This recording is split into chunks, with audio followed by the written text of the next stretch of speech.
Assalamualaikum warahmatullahi wabarakatuh. Akan kita ambil satu tema, yaitu keterasingan Islam di akhir zaman. Ini akan kita ambil insyaallah ta'ala, keterasingan di akhir zaman.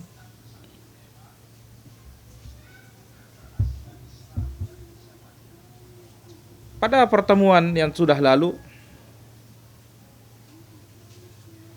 kita sudah menyebutkan beberapa penjelasan tentang sebaik-baik petunjuknya Nabi Muhammad SAW. Di kesempatan sore ini akan kita ambil keterasingan di akhir zaman. Al-Musannif rahimahullah ta'ala membawakan beberapa dalil.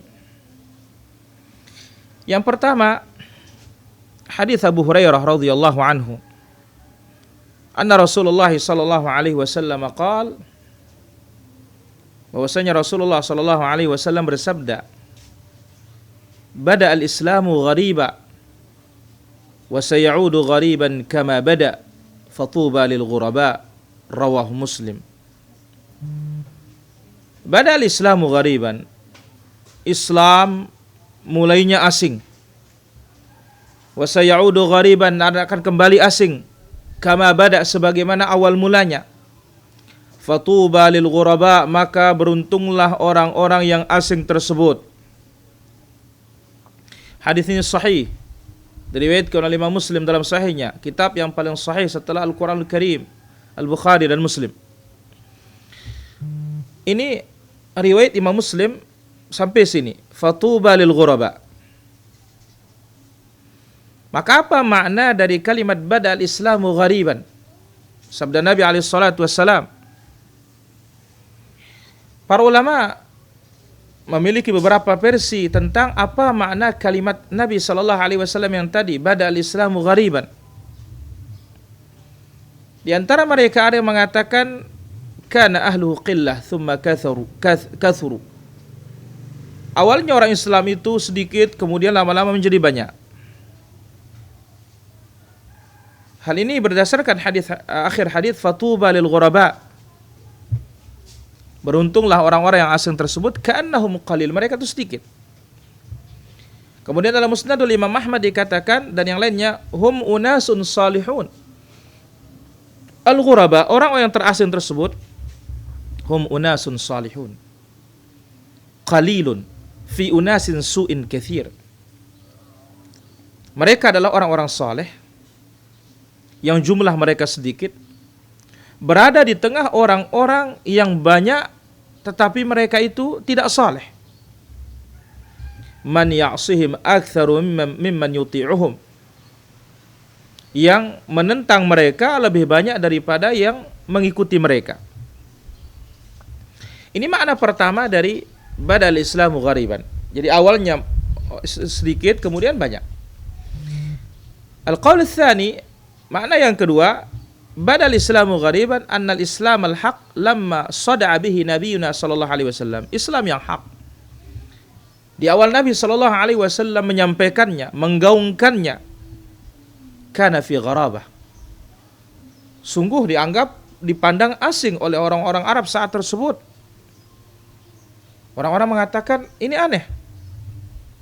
Ambil contoh, ketika Nabi sallallahu alaihi wasallam mengajak mereka kepada tauhid, annahum kanu idza qila lahum la ilaha illallah istakbirun.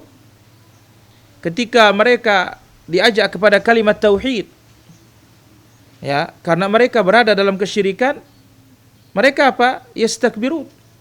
Allah Subhanahu wa taala sebutkan di dalam surat As-Saffat ayat yang ke-35, 36.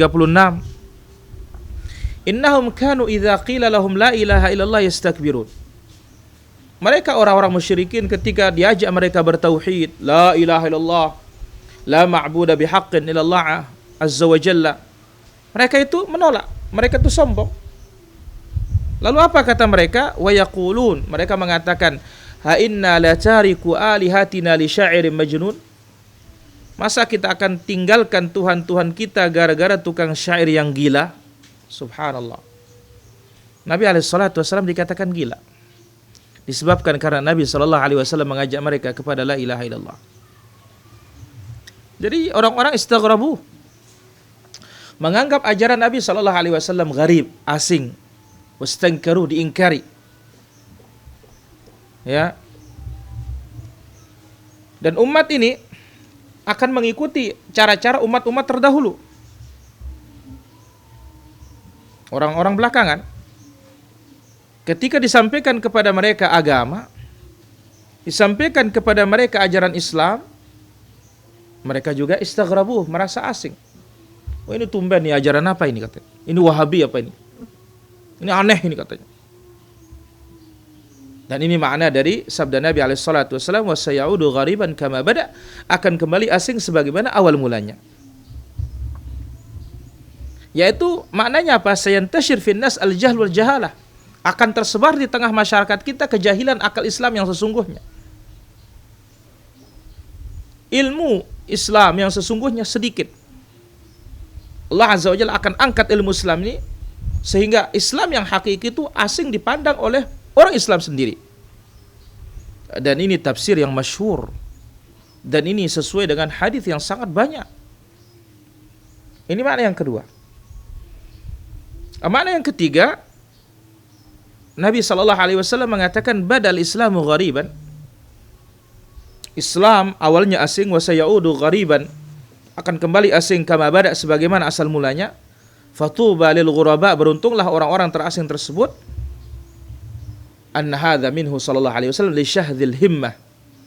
Ini adalah dorongan dari Nabi sallallahu alaihi wasallam untuk membangkitkan semangat kita. Ya, untuk ittiba. Jangan tertipu dengan banyak. Ini juga makna dari hadis ini. Ya, jangan terkecoh dengan banyaknya kita, jangan tertipu dengan banyaknya kita, jangan bangga dengan jumlah. Karena kebenaran itu tidak dikenal dengan jumlah yang banyak. Tetapi kebenaran itu dikenal dengan ittiba, mengikuti Nabi SAW, konsisten di atas Alkitab, konsisten di atas sunnah Nabi SAW, caranya Nabi SAW. Dan tentu ini mengikuti makna yang pertama, yaitu awalnya Islam itu sedikit, kemudian lama-lama menjadi banyak. Ya. Yang mana di awal Islam itu sedikit, tapi itu yang hak. Ya. Maka Islam bi unasil qalil. Islam dengan manusia yang sedikit, tetapi yang sesungguhnya, yang hakiki, meskipun jumlah yang sedikit, a'azzahumullah, Allah Azza wa Jalla menangkan mereka. Mereka tidak bangga dengan jumlah. Mereka tidak bangga dengan banyaknya. Maka apabila demikian, jangan kita tertipu dengan jumlah. Biar sedikit, tetapi benar-benar konsisten di atas kitab Allah, melaksanakan Al-Quran, dan melaksanakan sunnah-sunnah Nabi alaihi salatu wassalam yang sahih, sesuai dengan apa yang datang dari salaful ummah ridwanullahu anhum ajmain. Nah, telah datang tafsir dari al-ghuraba, keterasingan tersebut. Qalu ya Rasulullah, mana al-ghuraba? Para sahabat bertanya, Rasulullah, siapa ghuraba itu? Qala an-nuzza' minal qabail, segelintir orang dari kabilah yang besar. Wa fi riwayah, dalam satu riwayat mengatakan alladzina ya'maluna bi sunnati 'inda fasadi ummati, mereka ghuraba itu adalah yang melaksanakan sunnahku, yang melaksanakan petunjukku ketika umatku sedang rusak, tenggelam dalam bid'ah. Namun ini riwayat yang dhaif. Riwayat yang lain, unasun salihun, orang-orang yang saleh, qalil, sedikit, fi unasin su'in kathir, di tengah manusia yang banyak tetapi rusak. Manusia yang saleh sedikit, di tengah manusia yang banyak tetapi rusak. Man ya'sihim aktsara mimman yuti'uhum, yang menentang mereka lebih banyak daripada yang mengikuti mereka. Ini riwayat diriwayatkan Imam Ahmad dan dan disahihkan oleh Imam Al-Albani rahimahullahu taala.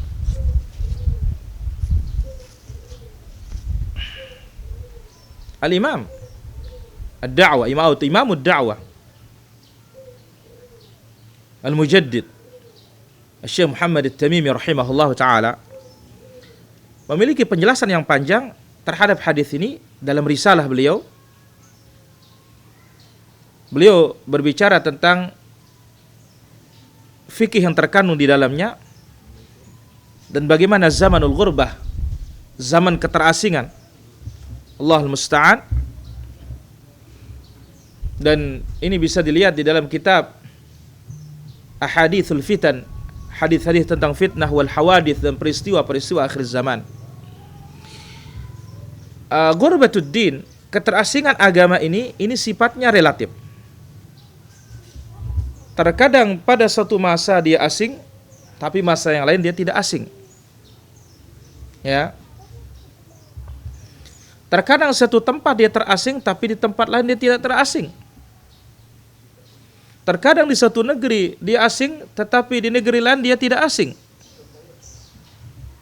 Maka itu sebabnya Nabi SAW menjelaskan di saat keterasingan itu, al-qabidu ala dinihi kal-qabidi ala al-jamr. Orang yang memegang teguh agamanya saat itu beramal sesuai dengan apa yang dilaksanakan oleh para sahabat, diibaratkan oleh Nabi SAW seperti orang al-qabidu ala al-jamr, seperti memegang bara api. Salat berat, susah, banyak gangguan. Berwudu banyak cobaan. Subhanallah. Melaksanakan syiar-syiar agama kita susah. Melaksanakan ajaran-ajaran Allah Azza wa Jalla berat.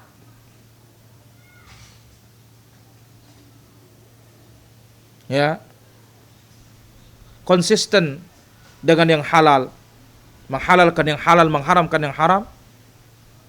Banyak ujian, banyak cobaan. Wanita-wanita menggunakan cadarnya menutup auratnya diuji. Laki-laki ketika memanjangkan jenggotnya, menaikkan celananya diuji. Dituduh dengan tuduhan yang aneh-aneh dan ajaib. Orang selalu memakmurkan masjid, menegakkan tauhid, menegakkan sunnah, aneh. Maka ini dikatakan keterasingan di akhir zaman. Maka itu sebabnya Nabi SAW menyebutkan dalam hadis Tirmidzi. Apakah Nabi kita alaihi salatu wassalam? Nabi alaihi salatu wassalam mengatakan, "Inna min waraikum ayyamus sabr." Di belakang kalian hari-hari yang memerlukan kesabaran. Al-qabidu ala dinihi kal-qabidi ala al-jabr.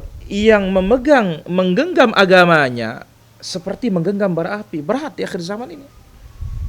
Bayangkan. Ya, orang berbicara tentang bid'ah dikatakan intoleran. Orang berbicara tentang sunnah, masa berbicara tentang sunnah orang sudah ke langit. Kolot, klasik. Orang mengharamkan musik, ya, oh ini keras. Subhanallah. Dan yang lainnya. Maka benar apa dikatakan oleh Nabi SAW. Inna min waraikum ayyamas sabr. Di hari-hari belakangan itu adalah hari-hari yang membutuhkan ekstra sabar. Al-qabidu ala dini kal-qabidi ala al-jamr. Yang memegang agamanya yang sesungguhnya itu sebagaikan dia menggenggam bara api. Maka keterasingan di akhir zaman ini menyeluruh. Ya.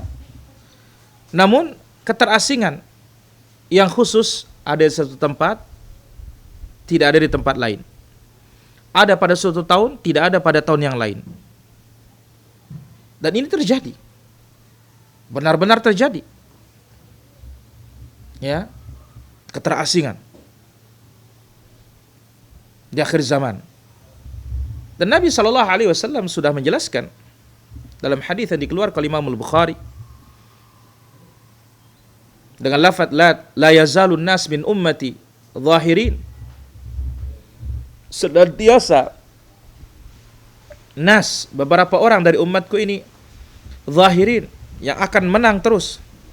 Hatta ya'tiyahum amrullah wa hum zahirun, sampai datang perintah Allah, perkara dari Allah Azza wa Jalla, keputusan Allah Azza wa Jalla, dan mereka tetap menang.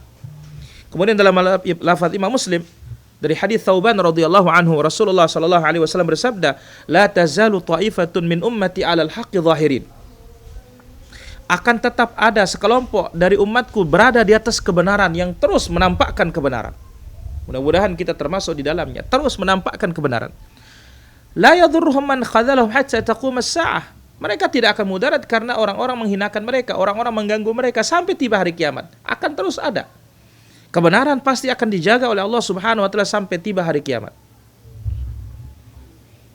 Tetapnya ya, orang-orang menegakkan tauhid dan sunnah akan dijaga oleh Allah Subhanahu wa taala. Tetapnya kelompok yang menang, kelompok yang selamat sampai hari kiamat akan tetap ada.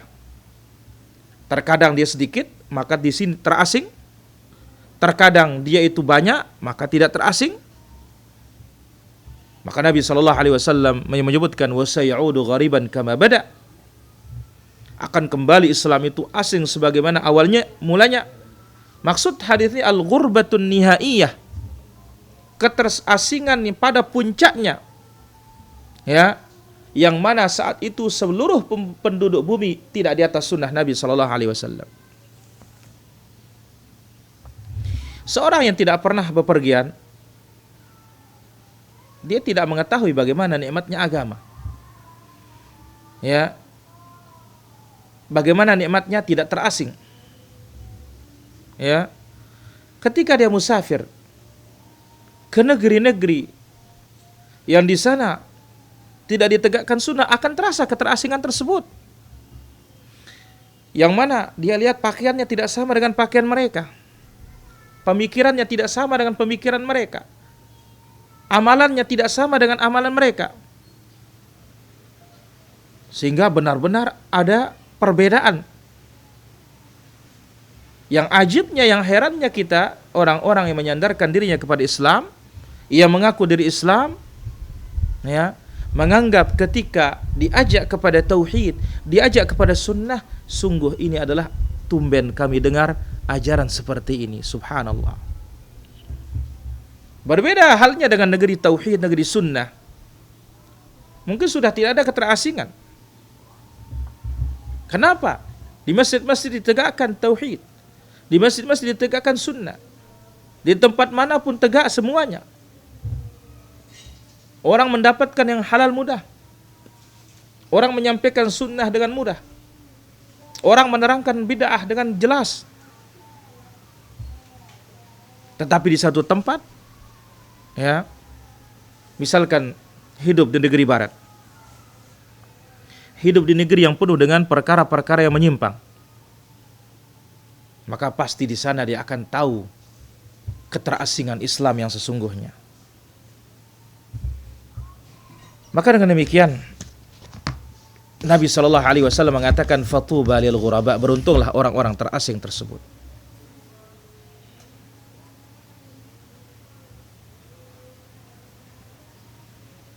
Mereka terasing karena apa?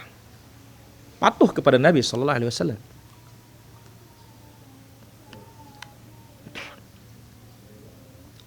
Tidak terkikis oleh zaman, tidak terkikis oleh waktu. Keyakinan mereka, tauhid mereka, iman mereka.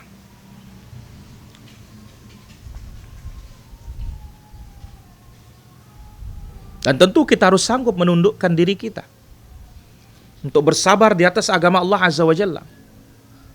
Karena itu bentuk dari keimanan kita kepada Nabi sallallahu alaihi wasallam.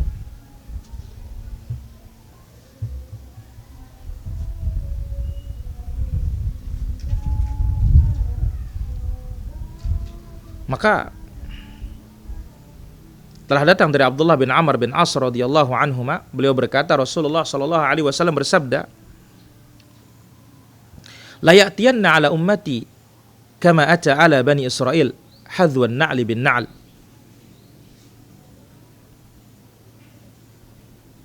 Hatta in kana fihi man ata ummahu alaniyah lakana fi ummati man yasna'u dhalik. Umatku akan mencontoh seperti apa yang dilakukan oleh Bani Israel, persis tidak ada bedanya, sama.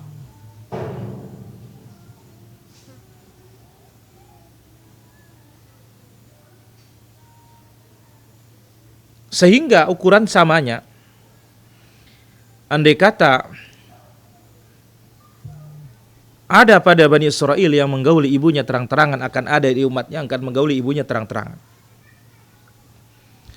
Wa inna Bani Israel iftaraqat ala 72 millah. Bani Israel terpecah menjadi 72 kelompok.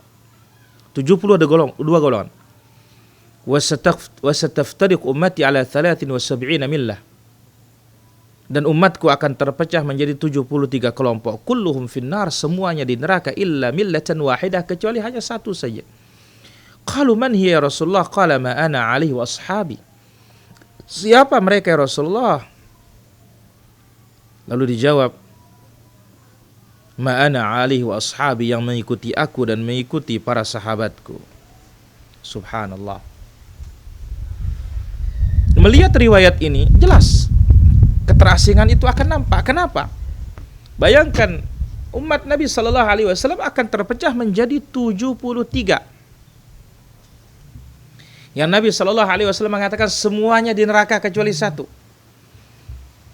Ya, yang satu siapa? Ma'ana alaihi wa ashabi, mengikuti aku dan mengikuti para sahabatku.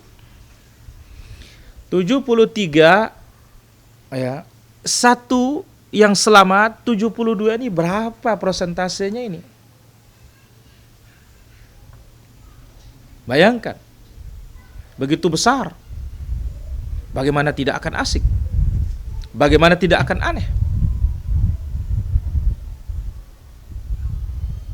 Tetapi tentu Islam tidak pernah menyandarkan kebenaran itu dengan jumlah.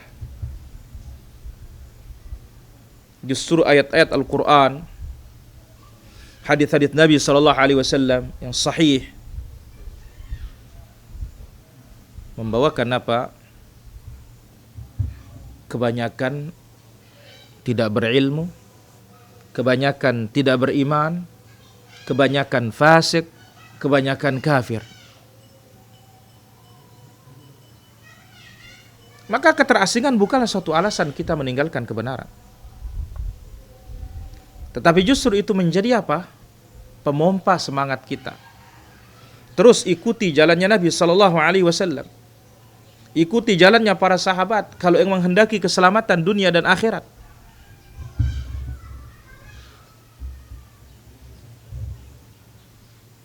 Dan ikutlah andil menjadi penyeru-penyeru kebaikan, pembuka hidayah.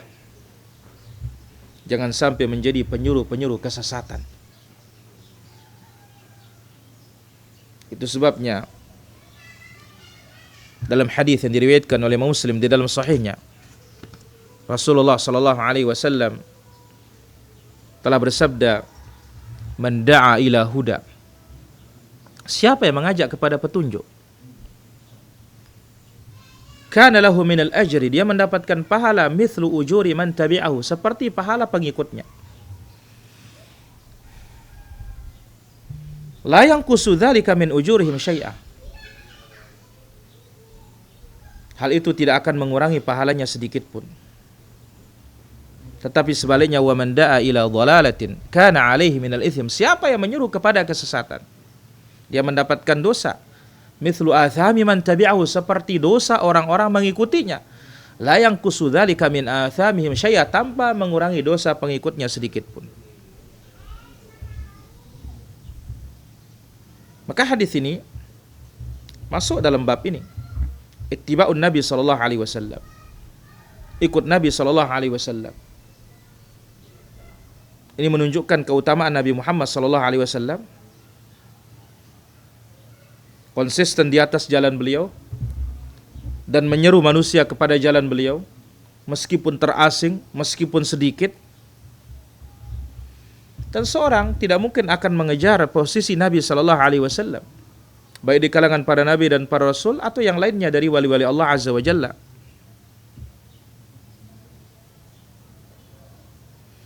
Dan hadis ini menunjukkan bahwasanya dalla ala anna man da'a ila huda, siapa menyeru manusia kepada petunjuk Nabi alaihi salatu wassalam, dia mendapatkan pahala seperti pahala para pengikutnya. Maka Nabi sallallahu alaihi wasallam mengajarkan manusia ini kepada petunjuk dengan terperinci. Masalah akidah, masalah syariah. Lalu Nabi sallallahu alaihi wasallam diikuti oleh manusia ini. Maka tentu ya Nabi alaihi salatu wassalam mendapatkan pahala seperti pahala mengikuti beliau tanpa mengurangi pahala kita sedikit pun.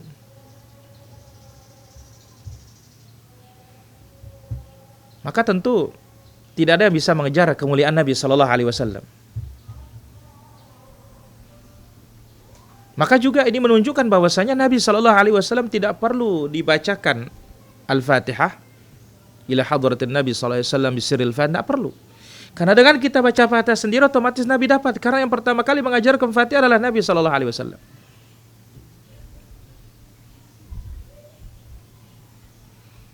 Kemudian Nabi sallallahu alaihi wasallam adalah nabi yang paling banyak pengikutnya. Sebagaimana dalam hadis Al-Bukhari, inni la arju an akuna aktsarahum tabi'an yaumal qiyamah, aku berharap akulah yang paling banyak mengikuti aku hari kiamat.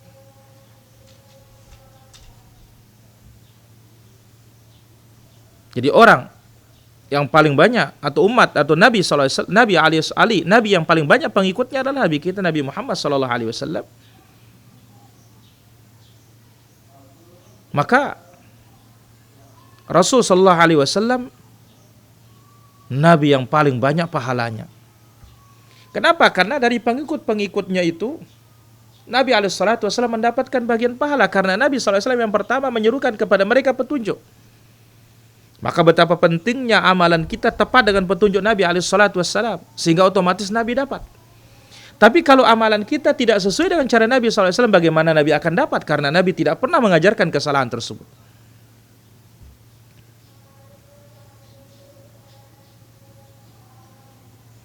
Maka hadis ini menerangkan kepada kita beberapa poin yang sangat penting. Pertama, hendaklah kita segera mengajak manusia kepada agama Allah Azza wa Jalla. Sekalipun asing, sekalipun aneh. Maka orang-orang berilmu, mereka punya kewajiban untuk mengajak manusia kepada petunjuk Nabi alaihi salatu wassalam. Dan para ulama adalah pewarisnya para nabi. Maka Nabi sallallahu alaihi wasallam mengatakan, man da'a ila huda kana lahu minal ajr. Siapa mengajak manusia kepada petunjuk? Petunjuk siapa? Petunjuk Nabi sallallahu alaihi wasallam. Yang mana Nabi sallallahu alaihi wasallam sudah mengatakan, wa khairul huda huda Muhammadin sallallahu alaihi wasallam. Sebaik-baik petunjuk Nabi sallallahu alaihi wasallam. Nah, barang siapa mengajak manusia kepada petunjuk, kana lahu minal ajr, dia mendapatkan pahala mithlu ujuri man tabi'ahu, seperti pahala yang mengikutinya.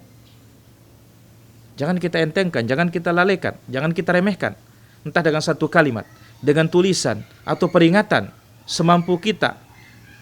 Karena mengajak manusia kepada agama Allah, mengajak manusia kepada tauhid, mengajak manusia kepada sunnah, fadluha azim, keutamaan yang sangat besar. Bagaimana tidak? Kita akan mendapatkan pahala yang mengalir dari orang-orang mengikuti kita.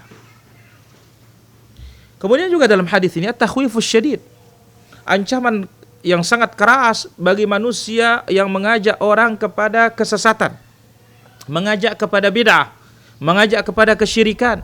Karena Nabi sallallahu alaihi wasallam menyebutkan, ya, wa iyyakum wa muhdatsatil umur, jauhkanlah perkara-perkara yang baru.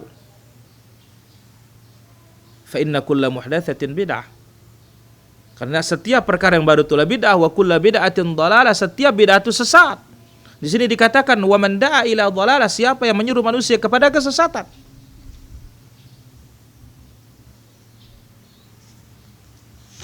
Maka Nabi sallallahu alaihi wasallam mengatakan, kana alaihi minal itsm, dia mendapatkan dosa mithlu athami man tabi'ahu, seperti dosa orang-orang mengikutinya, la yanqusu min athamim syai'a, tanpa mengurangi dosa pengikutnya sedikit pun.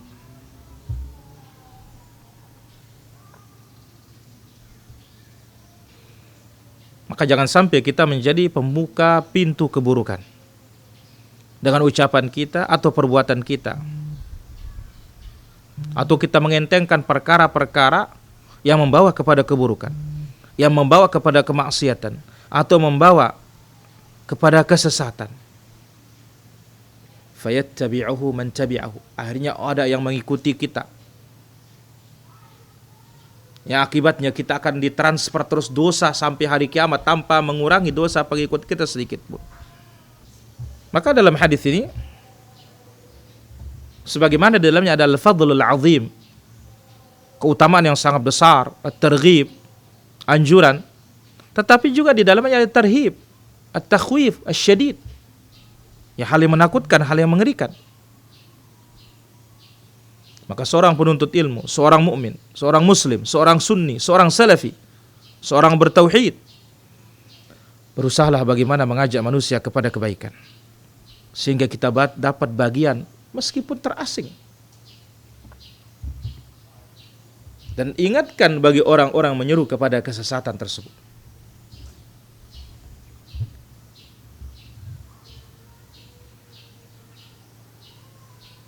Jadi keterasingan di akhir zaman akan menyeluruh, tetapi akan tetap ada yang terus di atas kebenaran, dan kita pun yang di atas kebenaran, bagaimana kita bisa berbuat untuk menyelamatkan diri kita dan orang lain dengan terus mendakwahi umat ini kepada al-huda, petunjuk, dan menjauhkan manusia ini dari kesesatan ad-dhalal.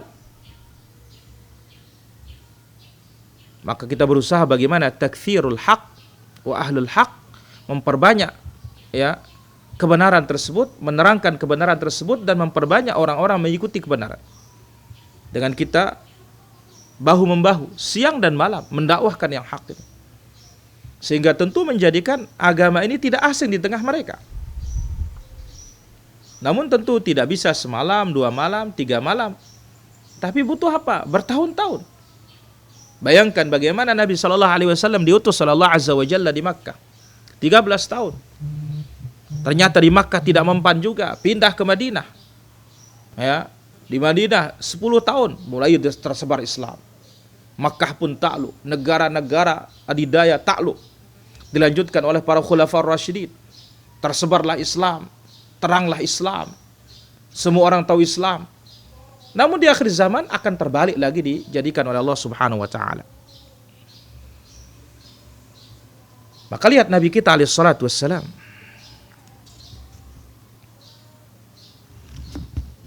sebagaimana dibawakan di dalam Sahih Muslim, ja'a rajulun ila Nabi sallallahu alaihi wasallam. Datang seorang kepada Nabi sallallahu alaihi wasallam, qala innahu ubdi'a bi. Ya Rasulullah, kendaraanku tidak bisa jalan. Fahmilni. Tolong kasih tumpangan. Ya Rasulullah, kasih aku tumpangan. Faqala ma indi, aku tidak punya. Faqala rajulun, ya Rasulullah, ana adulluhu ala man yahmiluhu. Ya Rasulullah, aku tunjuki dia siapa yang membawa dia, menumpangi dia. Faqala Rasulullah sallallahu alaihi wasallam, man dalla ala khairin falahu mithlu ajri fa'ilihi. Siapa yang menunjuki orang kebaikan, maka dia mendapatkan pahala seperti, ya, pahala orang yang mengerjakan kebaikan tersebut. Subhanallah. Orang ini membantu saudaranya akan satu sarana dari sarana kebaikan, maka dia mendapatkan pahala seperti pahala orang melakukan kebaikan tersebut. Maka janganlah kita berkecil hati, meskipun ia sungguh-sungguh terasing di akhir zaman ini keadaan orang yang menegakkan agama Allah Azza wa Jalla, keadaan orang yang melaksanakan sunnah-sunnah Nabi SAW. Tetapi kita tidak boleh putus asa. Terus kita berjuang, dan terus kita sampaikan al-haq ini. Tunjuki manusia kepada yang hak ini. Dengan sebab ini Islam akan tersebar, sunnah akan diketahui, hilanglah keterasingan tersebut. Ya. Mudah-mudahan Allah Subhanahu wa taala senantiasa memberikan kita taufik, memberikan kita keteguhan, dan memberikan kita kesabaran. Dan itu saja bisa kita ambil pada sesi yang pertama ini. Semoga Allah Subhanahu wa taala memberikan kita taufik. Wal ilmu indallah wa sallallahu ala nabiyina Muhammad wa ala alihi washabihi ajma'in. Wa akhiru da'wana alhamdulillahi rabbil alamin. Selanjutnya kita buka sesi yang kedua, sesi tanya jawab. Assalamualaikum warahmatullahi wabarakatuh. Apakah batal keislaman seorang menerima hadis tapi ragu dengan isinya sampai menerima penjelasan, misal fulan menerima hadis sesungguhnya pada habatus sauda terdapat segala obat. Awalnya fulan ragu tapi setelah mendapat penjelasan baru yakin sepenuhnya. Kita katakan ya, tidak boleh kita meragukan hadis Nabi sallallahu alaihi wasallam. Karena Allah Azza wa Jalla menyebutkan wa tammat kalimatu rabbika sidqan wa adla, telah sempurna kalimat Rabbmu, sidqan fil akhbar wa adlan fil ahkam, jujur dalam beritanya dan benar dalam hukum-hukumnya, dan adil dalam hukum-hukumnya. Maka ya, meskipun tanpa kita mendapatkan penjelasan, kita harus terima. Tidak boleh ada keraguan sama sekali. Meragukan hadis Nabi sallallahu alaihi wasallam ini akan mencelakai kita. Wallahu taala ala wa alam. Baik, pertanyaan di sini. Assalamualaikum. Waalaikumsalam. Apa perbedaan Asy'ariyah dengan Asy'ariyah? Tidak ada bedanya. Ya, Mu'asy'ariyah atau Asy'ariyah. Ya. Asy'ariyatun Asy'ariyah, Asy'ari Asy'ariyah. Ya. Ini ada jamak, ada mufradnya. Ya. Wallahu taala ala wa alam. Ya, halo. Assalamualaikum warahmatullahi wabarakatuh. Waalaikumsalam warahmatullahi wabarakatuh. Dari mana?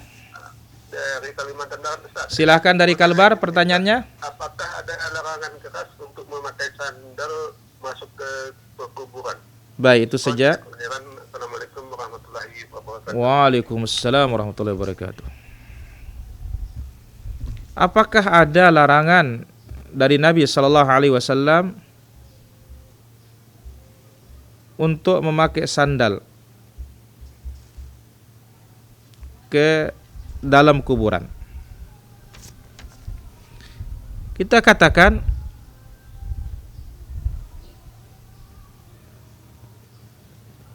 disebutkan dalam hadis Nabi sallallahu alaihi wasallam, dalam hadis yang hasan di dalam Sunan Nasa'i, dikatakan oleh Bashir bin Ma'bad ibn al-Khasasiyah, aku berjalan bersama Nabi sallallahu alaihi wasallam, famarra ala quburil muslimin. Nabi sallallahu alaihi wasallam melewati kuburan kaum muslimin. Faqala laqad sabaqa haula syarran katsiran. Lalu Nabi sallallahu alaihi wasallam mengatakan, laqad sabaqa haula syarran katsiran. Mereka telah mendahului keburukan yang sangat banyak. Tsumma marra ala kuburil musyrikin, kemudian melewati kuburan kaum musyrikin, faqala laqad sabaqa haula khairan katsiran. Sungguh mereka telah didahului oleh kebaikan, sungguh mereka telah mendahului kebaikan yang sangat banyak. Fahanat minhul tifatah, tiba-tiba Nabi menoleh. Fara'a rajulan yamshi bainal qubur fi na'lihi. Lalu dilihat ada seorang yang berjalan menggunakan kedua sandalnya di antara kuburan. Faqala ya sahib as-sibtiyatain alqihima, hai yang punya sandal, lempar sandalmu itu. Jadi Nabi sallallahu alaihi wasallam melarang untuk memakai sandal ketika di atas kuburan, Allahumma kecuali tentunya kalau berbahaya di tempat tersebut banyak duri, maka boleh seorang menggunakan sandal, namun dia waspadai injak kuburan. Allah taala ala wa alam. Kami persilakan bagi para pemirsa di 0811 390110. Saya ibu single parent dengan satu anak. Mana lebih saya utamakan berbakti sama orang tua saya atau mendidik anak? Ya, ini kedua-duanya harus. Ya, berbakti kepada orang tua iya, memelihara anak juga iya. Wallahu ta'ala ala wa alam. Baik, bagaimana jika imam salah baca Al-Fatihah misal yang panjang dipendekkan atau sebaliknya? Ya, harus ditegur, tapi nanti menegurnya selepas sholat. Wallahu ta'ala ala wa alam. Ya, halo. Assalamualaikum Assalamualaikum warahmatullahi wabarakatuh. Waalaikumsalam warahmatullahi wabarakatuh. Bapak Saleh Haji di Bengkulu. Silakan pertanyaannya. Ustadz, bagaimana bentuk kuburan yang sunnah, Ustadz? Baik. Ya, syukron. Assalamualaikum warahmatullahi wabarakatuh. Waalaikumsalam warahmatullahi wabarakatuh. Baik, sambil menunggu penelpon kita akan jawab pertanyaan yang sudah masuk. Saya ingin tanyakan bagaimana cara kita berteman dengan orang yang sudah kita kenal dengan sunnah, lalu alhamdulillah hijrah ke manhaj salaf. Sekarang melihat seperti tidak kenal dengan anak, atau kata lain sombong, merasa sudah banyak ilmu dengan perkataan dan perlakuannya. Ya, yang seperti ini tentu ya bukan begini akhlak yang diajarkan oleh salaf. Akhlak salaf itu semakin ya ilmu bertambah, maka kita semakin tawadhu. Wallahu ta'ala ala wa alam. Baik, kita akan jawab pertanyaan yang sudah masuk. Bagaimana sih sebenarnya kuburan yang sesuai dengan sunnah Nabi alaihi salatu wassalam? Disebutkan sebagaimana kata Imam Syafi'i rahimahullah ta'ala, jangan lebih 1 jengkal dari tanah. Tidak di tembok, tidak di semen, tidak dicor. Ya, luarnya tentunya. Adapun dalamnya mau membuat kubur permanen supaya bisa ditempati oleh orang banyak karena tanah terbatas, tidak ada masalah. Ini di luarnya. Ya. Kemudian tingginya maksimal 1 jengkal saja, 1 jengkal. Ini 1 jengkal. Kemudian ya setelah itu kuburnya, tanahnya itu musannam. Ya, seperti gundukan dibuat, memanjang. Bagian tengahnya yang tinggi. Ya, meskipun andai kata diratakan juga boleh, tetapi musannaman seperti punuk unta itu lebih utama. Ya, kemudian batu nisannya hanya 1 di kepala. Sebagaimana hadis Utsman ibn Maz'un, ketika dia wafat, maka Nabi SAW minta batu, yang mana sahabat tidak mampu mengangkat batu tersebut, maka ya Nabi SAW mengangkat sendiri sampai kelihatan otot-otot beliau dan diletakkan di atas kepalanya. 1 batu saja, tidak 2, dan tidak ada tulisan di atasnya. Wallahu ta'ala ala wa alam. Kami persilakan bagi para pemirsa di 0811 390110. Sekali lagi di 0811 390110. Baik, sambil menunggu, bismillah, bagaimana cara jika mertua punya hutang kepada saya sedangkan dia mampu untuk bayar hutang tapi selalu mengulur-ulur waktu? Nabi SAW bersabda, matalal ghani zulmun. Ya, orang yang punya hutang menunda-nunda itu adalah kezaliman. Wallahu ta'ala ala wa alam. Ya, halo. Halo, assalamualaikum. Waalaikumsalam warahmatullah. Silakan pertanyaannya. Bolehkah kita menyimpan foto seorang suami yang sudah meninggal, Ustaz, karena anaknya masih kangen gitu loh, rindu sering lihat gitu. Baik. Boleh. Ya. Tunggu jawabannya. Waalaikumsalam warahmatullahi wabarakatuh. Baik, apakah boleh menyimpan foto orang tua yang sudah meninggal karena kadang-kadang kangen? Kita katakan bahwasanya foto kalau bukan bab darurat tidak usah. Ya, tidak usah. Kenapa kita? Karena kita mengetahui dalam sejarah awal mula terjadi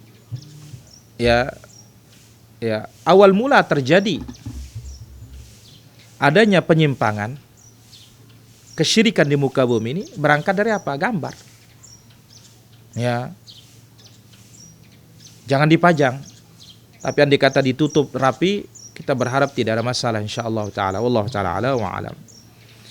Baik, dari pemirsa kita di Sunnah Jalan Pasti TV ada bertanya, apa yang harus dilakukan seorang istri bila suami tidak mau kerja, malah minta kasih terusan, apakah lebih baik berpisah saja karena sudah tidak ada rasa tanggung jawab? Yang seperti ini kita katakan boleh diajukan, digugat untuk cerai jikalau sudah berbagai macam cara ditempuh. Padahal kita melihat bahwasanya Allah Azza wa Jalla menjadikan suami itu pemimpin karena dia yang kasih nafkah. Sekarang anehnya suami yang minta nafkah kepada istri. Maka ini tidak layak untuk dijadikan istri ini menjadi beban yang seperti ini. Wallahu ta'ala ala wa alam. Kemudian pertanyaan berikutnya, apakah ada 7 ayat perlindungan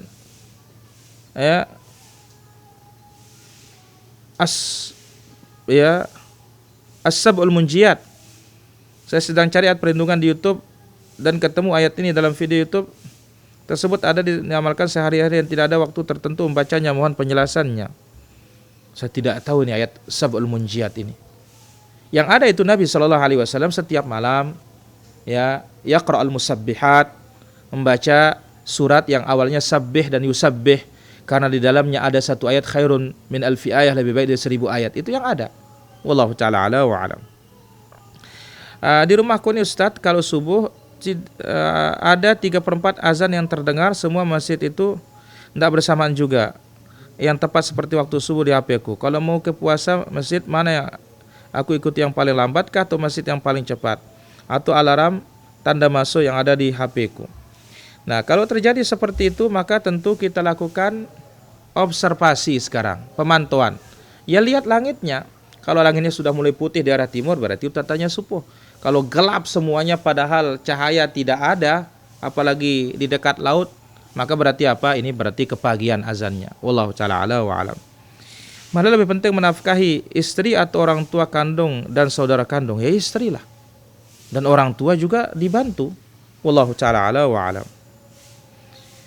Bagaimana salawat setelah azan dan berzikir setelah salat berjamaah? Kita katakan tidak ada salawat setelah azan dengan suara besar. Yang salawat itu yang mendengar silahkan, karena itu petunjuk Nabi SAW. Ya. Jadi selepas kita menjawab azan, kita bersalawat. Yang menjawab aja, bukan muazzin. Adapun zikir setelah salat wajib, silakan zikir, tetapi masing-masing. Tidak ada zikir berjamaah. Wallahu ta'ala ala wa alam. Kami persilakan bagi para pemirsa yang ingin berdialog interaktif di 0811 390110.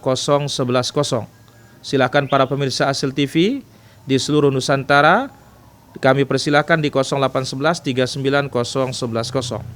Baik, pertanyaan berikutnya. Seorang istri melakukan kesalahan dan suaminya sudah memaafkan, tapi kemudian hari suami melakukan kesalahan yang sama dan istri mengetahuinya lalu menegur. Tanggapan suami dan melakukan itu karena kelakuan istri dahulu. Bagaimana ya Ustaz? Ya tidak bisa seperti itu. Ya. Namun kita katakan ketika suami berdosa atau ketika istri tidak patuh dan tidak taat, ini ada imbas atau ada sebab dari suami yang tidak patuh kepada Allah Azza wa Jalla. Tidak boleh kita dalam urusan keburukan, kamu dulu pernah salah, juga saya gantian sekarang. Ini tidak boleh. Ya. Masing-masing harus bertaubat kepada Allah Subhanahu wa taala. Wallahu taala ala wa alam.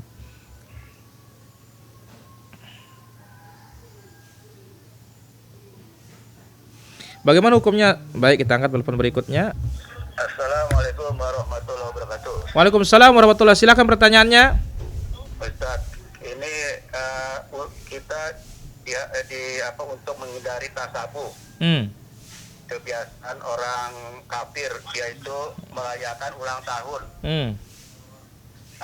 Bagaimana hukumnya kalau kita memperingati hari 17 Agustus kemerdekaan Indonesia? Dan bagaimana hukumnya kita menghormat bendera pada saat upacara 17 Agustus? Syukron. Assalamualaikum warahmatullahi wabarakatuh. Baik, di sini ada pertanyaan, kita ambil dulu sebelum yang sudah masuk sebelumnya. Jika suami melakukan kesalahan yang sama berulang-ulang dan istri sering menegur, menasihati, lama-lama istri dicuekin, apakah istri berdosa membiarkan kezaliman suaminya? Tugas kita memberikan nasihat. Ya.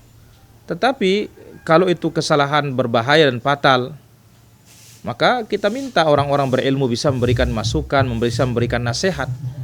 Dan kalau kesalahan besar dan berbahaya, ya, maka ya kalau itu membahayakan rumah tangga, maka boleh kita sebagai istri mengajukan ya gugatan kepada pengadilan supaya suami tidak terus melakukan perbuatan yang besar tersebut yang berbahaya itu.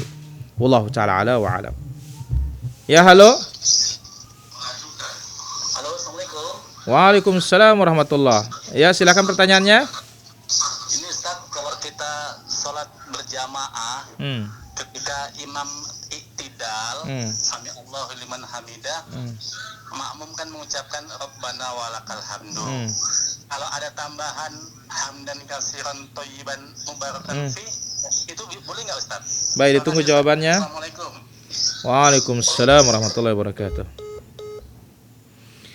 Kemudian pertanyaan sebelumnya sudah masuk dulu nih, kita jawab dulu. Bagaimana hukumnya sang istri terpaksa tanda tangan riba pinjaman uang di bank karena paksaan suami terdesak hutang dengan orang lain? Tidak boleh. Ya, tidak boleh. Karena kita akan menjerumuskan diri dan keluarga ke dalam api neraka. Wallahu ta'ala ala wa alam. Kemudian berkaitan dengan masalah menghormati bendera, hukumnya tidak ada masalah hormat bendera. Ya. Jadi hormat bendera ini bagian dari adah, kebiasaan, dan ini hukumnya tidak ada masalah. Wallahu ta'ala ala wa alam. Kemudian bagaimana tentang i'tidal? I'tidal, imam dan makmum sama-sama mengucapkan sami Allah liman hamidah. Setelah itu mengucapkan Rabbana lakal hamdu hamdan katsiran thayyiban mubarakan fih mubarakan alaihi, itu sahih dari Nabi sallallahu alaihi wasallam. Wallahu ta'ala ala wa alam. Bagaimana hukumnya kita mengumumkan orang meninggal di masjid? Orangnya non muslim, ya enggak boleh. Bagaimana boleh mengumumkan di masjid? Ya, wallahu ta'ala ala wa alam. Bagaimana salat Nabi yang benar karena suami sering menidurkan anak dengan salat Nabi tapi baik kita tunggu ya. Ya, halo. Baik terpunya. Tapi sering ada di lagu-lagu pop. La ilaha illallah. Belajar sifat salat Nabi. Ya, karena di sana ada disebutkan salawat Nabi sallallahu alaihi wasallam. Wallahu ta'ala ala wa alam. Assalamualaikum Ustaz. Waalaikumsalam warahmatullahi. Silakan pertanyaannya. Pak, saya mau tanyakan di daerah kami ini kan di Sumatera, kalau meninggal apakah ada itu tulang-tulang fidyah gitu Pak, seperti beras? Baik. Itu saja Pak. Baik, ditunggu jawabannya. Ya, halo. Halo, Assalamualaikum.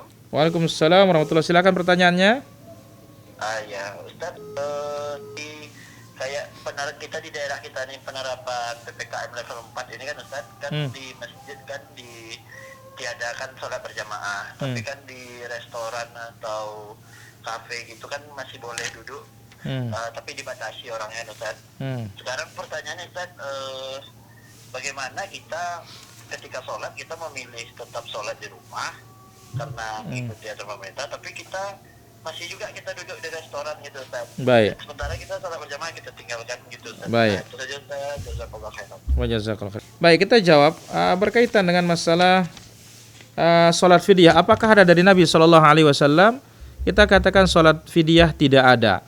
Ya, orang meninggal ada meninggalkan salat, tidak ada salat fidyah sama sekali. Wallahu ta'ala ala wa alam. Kemudian bagaimana kalau ada PPKM kita dilarang ke masjid? Ya sabar. Ya. Kemudian sementara restoran diberikan izin, kita katakan ya ini kembali kepada penguasa. Ya, penguasa melihat di sini ada maslahat, ya kita bersabar. Ya. Nah, andai kata mereka berijtihad, mereka benar dapat 2 pahala, andai kata salah mereka mendapatkan 1 pahala. Wallahu ta'ala ala wa alam.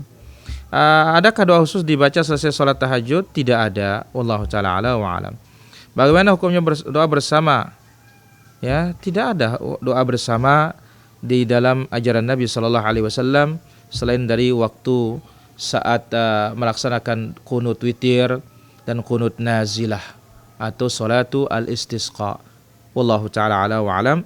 Semoga apa yang kita ambil bermanfaat. Mohon maaf atas segala kekurangan, kesalahan dan pertanyaan-pertanyaan tidak bisa kita jawab. Wallahu ta'ala ala wa alam. Kita jawab di kesempatan yang lain, mungkin masih ada yang terlewatkan. Subhanakallahumma bihamdik asyhadu an la ilaha illa anta astaghfiruka wa atubu ilaik. Wassalamualaikum warahmatullahi wabarakatuh.